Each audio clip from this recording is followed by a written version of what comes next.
राजेंद्र अर्लेकर हिमाचल प्रदेश के 21वें राज्यपाल हैं। भारतीय जनता पार्टी से भी जुड़े रहे।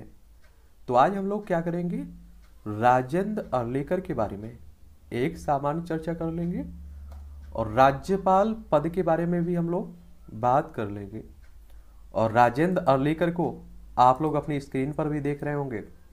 देखिए मोदी साहब हैं, ये राजेंद्र अर्लेकर हैं, इनका परिवार भी आप लोग देख रहे होंगे।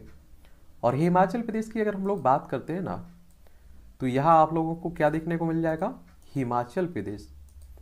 इसकी राजधानी की अगर हम लोग बात करें तो आप देखेंगे कि शिमला इसकी राजधानी है हिमाचल प्रदेश की, और एक राजधानी इसकी धर्मशाला है। क्या है, धर्मशाला है दूसरी राजधानी। और इसकी अंतर्राष्ट्रीय सीमा चाइना से लगती है। राज्यों में आप देखते हैं लद्दाख हो गया, जम्मू कश्मीर, पंजाब, हरियाणा, उत्तर प्रदेश, उत्तराखंड से सीमा लगती है किसकी, हिमाचल प्रदेश की। और 1 नवंबर 1956 में इसे केंद्र शासित प्रदेश बनाया गया था और 25 जनवरी 1971 में इसे राज्य बनाया गया था। और आप देखेंगे विधानसभा में सीटें 68 हैं हिमाचल प्रदेश में, राज्यसभा में 3 सीटें हैं, लोकसभा में 4 सीटें आपको देखने को मिलेंगी। और हिमाचल प्रदेश का अगर हम लोग क्षेत्रफल देखें ना, तो 55,673 वर्ग किलोमीटर में आपका हिमाचल प्रदेश फैला हुआ है। तो इनका पूरा नाम राजेंद्र विश्वनाथ अर्लेकर है। क्या है, राजेंद्र विश्वनाथ अर्लेकर इनका पूरा नाम है। इनका जन्म 23 अप्रैल 1954 में पणजी, गोवा में हुआ था। और भारतीय हैं और भारतीय जनता पार्टी से जुड़े रहे और भारतीय जनता पार्टी के नेता भी रहे। और भारतीय जनता पार्टी की बात करते हैं तो एक राजनीतिक दल है और आप सभी जानते हैं कि 1980 में इस पार्टी की स्थापना हुई थी। इनके जीवन साथी यानी कि पत्नी की बात करें तो अनघा अर्लेकर इनकी पत्नी का नाम, और इनके 2 बच्चे हैं, राजनीति से जुड़े हुए हैं और फिलहाल अभी राज्यपाल हैं। देखिए शुरुआत में राष्ट्रीय स्वयंसेवक संघ से जुड़े थे और राष्ट्रीय स्वयंसेवक संघ की बात करते हैं तो आरएसएस की बात हो रही है। और इसे आप सभी जानते हैं कि इसकी स्थापना 27 सितंबर 1925 में हुई थी। नागपुर में हेडक्वार्टर देखने को मिल जाएगा। केवी हेडगेवार इसके फाउंडर थे। और हिंदू राष्ट्र की बात करता है, हिंदुत्व की बात करता है आरएसएस। फिर आप देखेंगे कि 1989 में भारतीय जनता पार्टी में शामिल हो जाते हैं और 1980 के दशक से गोवा भाजपा के सक्रिय सदस्य रहे हैं और उन्होंने विभिन्न पदों पर भी काम किया है।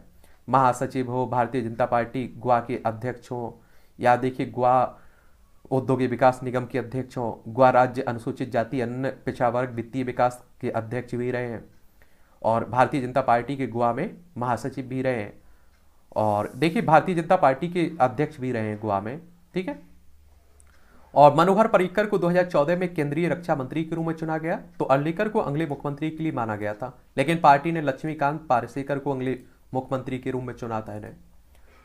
और उन्हें गोवा विधानसभा को कागज रहित बनाने का श्रेय भी दिया जाता है और ऐसा करने वाली पहली विधानसभा है कौन, गोवा।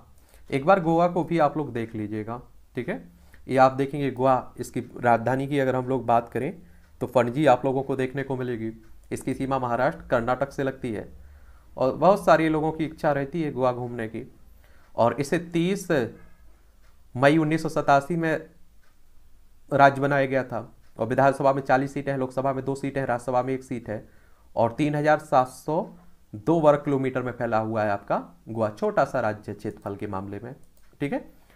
और 2015 में कैबिनेट में फेरबदल के दौरान उन्हें पर्यावरण और वन मंत्री नियुक्त किया गया था और 6 जुलाई 2021 को उन्हें हिमाचल प्रदेश का राज्यपाल नियुक्त किया गया था। एक बात और आप लोगों को बता दूं, देखिए राज्यपाल की बात होती है तो राष्ट्रपति साहब नियुक्ति करते हैं और आप लोगों ने संविधान का अनुच्छेद 153 पढ़ा होगा। प्रत्येक राज्य के लिए एक राज्यपाल होगा और एक व्यक्ति को 2 या 2 से अधिक राज्यों का भी राज्यपाल नियुक्त किया जाता है। और राज्यपाल केंद्र सरकार का एक नामित व्यक्ति होता है जिसे राष्ट्रपति द्वारा नियुक्त किया जाता है। केंद्र में जिसकी सरकार होती है, अधिकतर आपने देखा होगा कि वो अपने ही नेताओं को राज्यपाल बना देती है राज्यों का।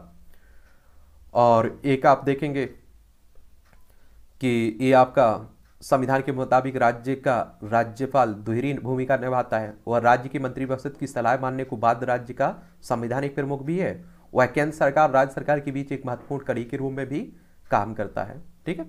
और अध्यादेश जिस तरह से आप लोग राष्ट्रपति देखते हैं ना, 123 अनुच्छेद 123 के तहत अध्यादेश जारी कर सकता है, उसी तरह से आप देखिए विशेष परिस्थितियों में अध्यादेश जारी करने की राज्य में शक्ति राज्यपाल के पास भी है, अनुच्छेद 213 के तहत। तो ये भी आप लोग याद रखिएगा इसके बारे में। और ये कहानी है राजेंद्र अर्लेकर की। और बताइए किसी के बारे में बात करनी हो तो उसके बारे में भी हम लोग बात करते रहेंगे, और जो चर्चा में रहता है उसके बारे में हम लोग वैसे भी देखते रहते हैं, फिर चाहे वो किसी भी क्षेत्र से जुड़ा हुआ हो।